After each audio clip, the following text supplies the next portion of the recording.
Marcus Reynolds was on the fast track to the Olympics until the crash. Months in a hospital bed, a future gone, and the kind of pain that doesn't heal with stitches. Years later, he takes a job coaching a struggling high school track team to take his mind off things. The kids don't respect him. He doesn't belong. Until one unlikely runner changes everything. For a time, Marcus Reynolds was unstoppable. Sports analysts called him the future of US track and field, the next great 400-meter star. His natural ability and unshakable focus made him a lock for the Olympic team next year. Coaches spoke of him in the same breath as world record holders. He was next up. Nike had offered a lucrative career sponsorship. His name was already circulating for magazine covers. At 21, his entire future stretched before him. Nothing but open track ahead. Then, one night changed everything. 1 second, he was driving home from an endorsement shoot. The next, the world had flipped sideways, metal crunching, glass shattering, his own scream drowning out everything. Marcus barely survived. The other driver, 17-year-old who had been texting, walked away fine. Marcus lost his leg, his career, and every ounce of certainty he had ever known. Months of agonizing rehab followed. Sponsors quietly withdrew their support. The media that once hailed him as the next Olympic legend moved on to the next rising star. The worst part wasn't even the pain. It was waking up every morning and realizing he was no longer Marcus Reynolds, future Olympian. He was just a guy with a prosthetic and a past he couldn't outrun. Pass. And yet, he didn't delete it. Jordan, his longtime girlfriend, noticed. "You're awfully quiet," she said, watching him from across the table with that maddeningly knowing look. They'd been together since junior year, before Marcus really hit his stride. She'd been his rock through the highs and lows of the last decade. Now a physical therapist, she'd massaged his damaged muscles, cried with him at the hospital, and been there through every step of his recovery. Some athletes talked about the light at the end of the tunnel during rehab. Marcus never saw it. But he saw Jordan at his side every single day. Marcus scowled. "I'm not thinking about that." "You are," he sighed, rubbing his jaw. "It's a bad idea." "Well, you've tried everything else. You tried broadcasting, hated it. You tried corporate sponsorship deals, hated those too. Hell, you even tried opening a gym, and you really hated that." Marcus crossed his arms. "You make it sound like I'm incapable of happiness." Jordan gave him a wry smile. "No, Marcus. I think you're incapable of moving on." He looked away. Jordan leaned forward, resting her elbows on the table. "You lost your chance, and yeah, that sucks. But maybe this is how you finish it. Maybe coaching is just a different race." The words stuck with him, replaying over and over in his head. Marcus stood at the edge of the rundown Oak Ridge High Track, resenting every choice that had led him here. The kids in front of him was barely paying attention. Most of them looked like they'd rather be anywhere else. Devin Williams was the worst of the bunch. Marcus recognized the posture of defiance immediately. Hands in pockets, weight shifted to one leg, a smirk barely concealed. "You used to run, right?" Devin asked, voice laced with skepticism. Marcus met his gaze evenly. "Yeah." Devin's eyes flicked downward to the prosthetic peeking out from beneath Marcus's track pants. The unspoken question hung heavy in the air. Marcus had expected this. "You run with your legs," he said coolly. "You win with your mind." Silence. A few kids exchanged glances. One or two snickered. Devin smirked. "Sounds inspirational and all, but—" Marcus cut him off. "Set the pace for the warm-up to laps." Devin arched an eyebrow, clearly debating whether to challenge him. Then, with a shrug, he jogged toward the starting line. The team followed. Marcus watched. There was some talent, but their form was sloppy, unfocused. They ran in a pack, joking, smiling. Devin had the body type of an elite sprinter, but ran like he was stuck in second gear. By the time they finished, most of the team were breathing too hard to talk. Devin's shoulders barely moved, and he carried on entertaining the group as they sauntered back to their new coach. Marcus clapped his hands together. "All right, let's get to work." By the time practice ended, the team still wasn't sold on him. Most left without a word. One lingered, Jeremy Williams, the team's quietest member, and Devin's twin brother. Marcus tilted his head. Good work today, J-Will. Jeremy blinked, surprised at the nickname, before nodding quickly and jogging off after the others. Marcus sighed. This was going to be harder than he thought. From the bleachers, a voice called. They're not going to respect you until you prove something. Marcus turned. Stephanie Hart. She looked almost the same as she had in their college days, sharp-eyed, confident, a running machine. Marcus put on a smile. Heard you took a job at Forest Hill. Figured I'd run into you sooner or later. Stephanie smirked, descending the steps. Private pays best. And you're not running anymore, remember? Marcus rolled his eyes. Good one. She stopped in front of him, crossing her arms. She wasn't just any rival. She'd been on the same trajectory as him, college star, Olympic hopeful. The difference, she made the team. She competed, broke records. And then she got a truckload of money to join a star-studded athletics department at a swanky private school in the hills. This team needs a coach who can show them what it takes, she said, studying him. Not just talk about it. Marcus said nothing. Stephanie shrugged. Look, you had your day. But these kids don't care about past glory. I'm aware, Marcus said dryly. Stephanie studied him for a beat, then smiled sharp, knowing still looking for a way back in. Huh. All right, let's see what you've got, Reynolds. With that, she walked off, leaving Marcus standing alone on the track. The setting sun cast long shadows across the field. He looked down at his prosthetic, then back at the track. He wished for the 1000th time that he could run a few laps, just to clear his head. Jordan's words echoed in his mind. Maybe coaching is just a different race. If that was true, he had a hell of a long way to go. Marcus was losing patience. He watched in frustration as two runners half-heartedly jogged through a drill Marcus had specifically designed for acceleration. They were barely putting in effort. Chatting between strides like this was social hour, not training. Marcus clenched his jaw, blowing the whistle. All right, stop. His voice cut through the lazy pace. A few runners rolled their eyes. Devin stifled a laugh. Marcus ignored it for now. Let me ask you something, he said, stepping forward. When you get to a meet, do you think the other teams are going to chit-chat while you warm up? Have a nice conversation at the start line? Silence. Marcus gestured toward the track. Run it again. This time, with some damn urgency. The team took their positions. Marcus found himself watching Jeremy closely. His form was great hips, stable, drive strong. But just as he started to pull ahead of the pack, he let up, as if his lungs had given out on him. He slowed down enough for Devin and a couple others to edge him, finishing in the middle of the pack. Devin patted Jeremy's shoulder, grinning. Keep up next time, little bro.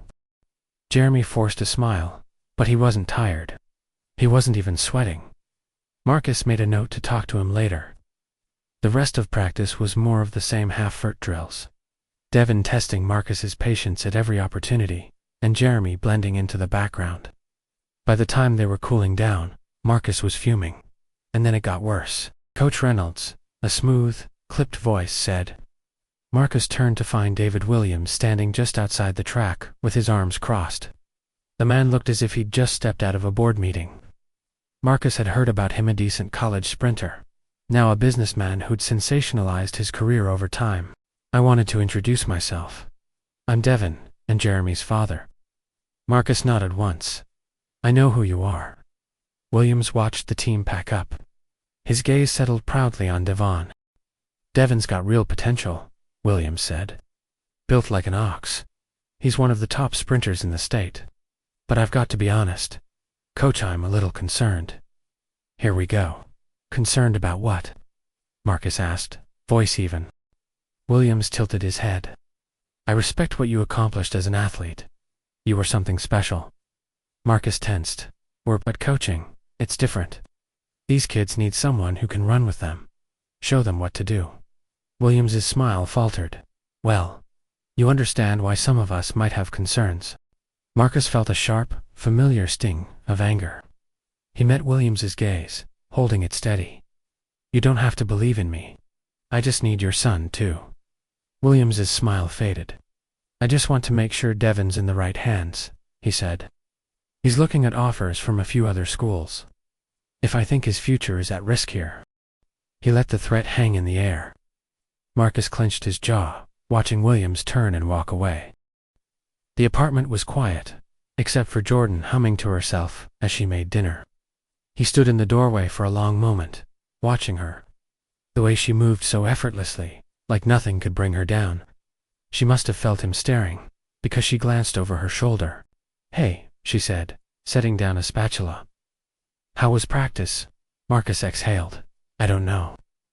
Jordan frowned, wiping her hands on a dish towel before walking over. "What happened?" she asked gently. Marcus scoffed.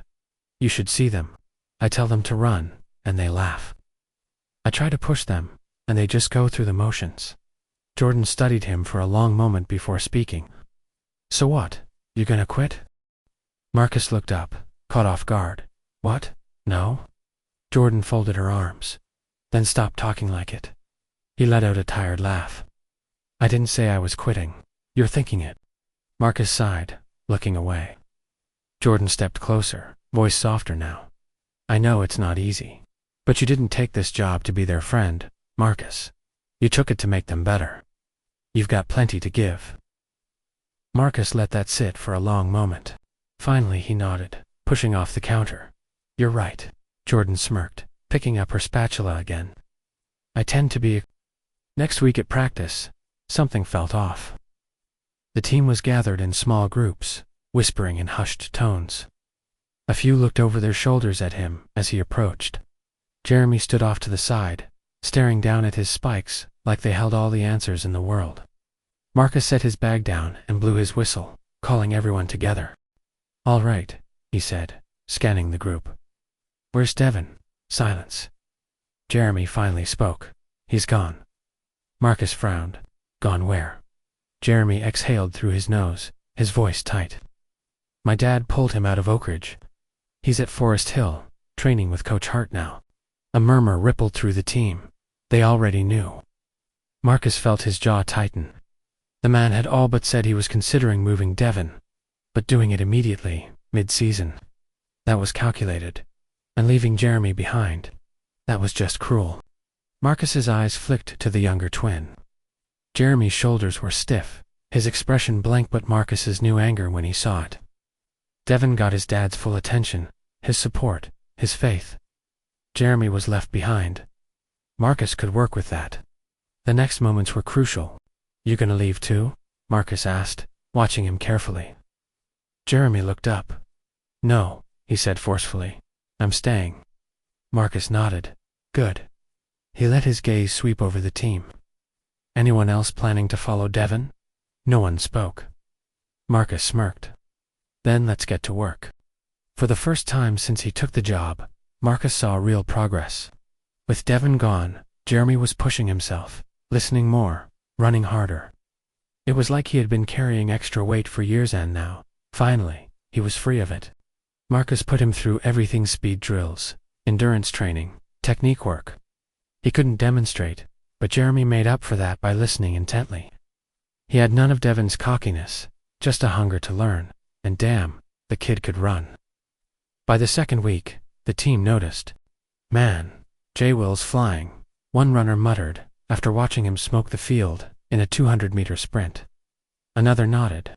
"Coach, what are you feeding him?" Marcus grinned. "Not feeding him, just coaching him." They watched as Jeremy improved every single day, shaving time off his sprints, controlling his breathing, attacking his starts. Even Devin's closest friends had to admit what was happening. Marcus's system worked. They started to believe. They got to practice early, stretching, training to win. When the next meet came, they were going to shock everyone. The stadium buzzed with energy. Parents, coaches, and students packed the stands, the air thick with anticipation. The track shimmered under the stadium lights, a stage waiting for someone to make their mark. Stephanie Hart strode over. "You enjoying my leftovers?" she asked, amusement in her voice. Marcus stuck his hands in his pockets and rocked back and forth as he met her gaze. "As a matter of fact, I am." Stephanie laughed. "Devin's been running against college kids. He's gonna smoke y'all." She turned on her heel and left. Marcus pulled out the stopwatch in his pocket, the one he'd used to time Jeremy's last practice. A time that was faster than anything Devon ran at Oak Ridge. Marcus knew something she didn't. Jeremy wasn't leftovers. He was better than his brother ever was. Marcus spotted David Williams near the bleachers, watching Devon like a proud general, surveying his prize soldier. He wasn't even looking at Jeremy. Marcus clenched his jaw, forcing himself to focus. "Runners to your marks." The announcer's voice boomed. Jeremy and Devon stepped into their blocks. The other Oak Ridge runners lined up beside them. 4 of Marcus's runners had qualified for this race, including Jeremy. In the silence before the race began, Marcus felt a familiar laser focus wash over him. The one he always felt when it was him on the blocks. Now on the sidelines, he watched Jeremy go through the routine he'd taught him. Breathe deeply, relax the shoulders. No hesitation, no self-doubt. He was ready. The official raised the starting gun. Bang. Devon exploded off the blocks, his stride long and powerful. He was the best starter in the race. But Marcus knew better than anyone a 400-meter race isn't won in the first 100 meters. Jeremy was pacing himself perfectly. He settled into the pack's slipstream, veering to the inside line. At the first curve, Devon still led. His arms pumped, his rhythm clean. The crowd roared, sensing a dominant win. But then Marcus saw it. Devon's stride started to tighten. Not much, just a fraction shorter, but Marcus had seen that breakdown 100 times before. Too fast, too soon. At the 200-meter mark, Jeremy made his move. His acceleration was flawless, his stride opening up as he surged forward. He caught Devon before the final curve. Devon's eyes flicked sideways, startled. He wasn't used to competition this late in the race. Jeremy didn't even look at him. Marcus leaned forward slightly, whispering under his breath, "Now." Jeremy kicked into another gear. His legs churned with perfect power, his arms driving like pistons. He blew past his brother like he was standing still. Devon tried to match him, but his early burst had drained his reserves. Jeremy sailed across the finish line. The stadium erupted. First place, by a landslide. Behind him, 2 more Oak Ridge runners crossed before Devon, sealing the team's domination. Marcus gave in to the satisfied smirk, tugging at his lips. Stephanie was frozen in place, staring at the clock. Jeremy's time was 4 seconds better than Devon's PB. As for David, the man was frozen. For the first time, he looked at Jeremy like he actually saw him. Marcus turned his gaze back to the track, where Jeremy stood tall, eyes wide, absorbing what he'd just done. Devon was still bent over, hands on his knees, trying to catch his breath. Jeremy walked over, not cocky, not gloating. Devon met his gaze, and, after a beat, embraced his brother. Marcus smiled. That's growth. Jeremy found Marcus later, still breathing hard, but grinning ear to ear. Marcus crossed his arms. "What a race, Jay Will. You deserve it." Jeremy hesitated, then cleared his throat. I wanted to say thanks, coach." Marcus met his gaze. "For what?" "For believing in me before I did." Marcus let the words sit for a moment. Then he reached out and clapped Jeremy's shoulder. "Get used to it, Jay Will." Stephanie approached as the team celebrated. "Well, Reynolds," she said, arms crossed. "I'll admit, I didn't see that coming." Marcus smirked. "Good, it's more fun that way." Stephanie shook her head, chuckling. "You did good." Marcus nodded. "So did you." "Devon's still a hell of a runner." Stephanie exhaled. "Yeah, but I think today was a wake-up call for him." She glanced at Jeremy. "And for me." She turned to go, then hesitated. "Next year," Marcus grinned. "See you then." She walked away, shaking her head, but smiling. Marcus took one last look at the track. His team, his legacy. He finally believed it. And he wasn't done yet. Marcus Reynolds thought he'd lost everything when his racing career ended. But true legacy isn't about personal success, it's about lifting others to greatness. His story proves that failure isn't the end. It's just a new starting line. Sometimes the best victories aren't the ones we win for ourselves, but the ones we help others achieve.